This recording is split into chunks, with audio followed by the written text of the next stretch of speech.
Usmaan ibn Affan nee na law taxurat qulubukum ma shabi'tum min kalaami rabbikum. bu seen xoli setoon dooleel mësa suur ci kàddu seen boroom.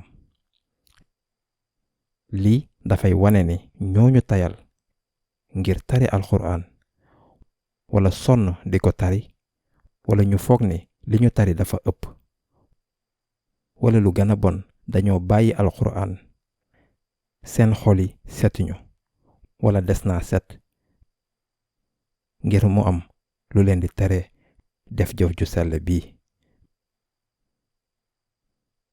maanaam tari alxuraan.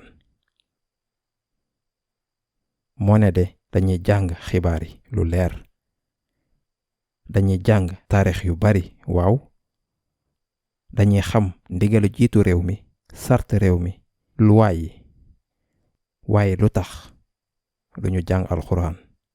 ci biir alxuraan tamit am na ay xibaar am na taarix yu bari sart yàlla yi ñu ngi ci ba pare am na ay digal suñu leen toppee dinañ texe àdduna ak àllaaxira. ba pare yàlla azza wa jal dafa digal yonent bi sallallahu alayhi wa sallam muy tari alxuraan.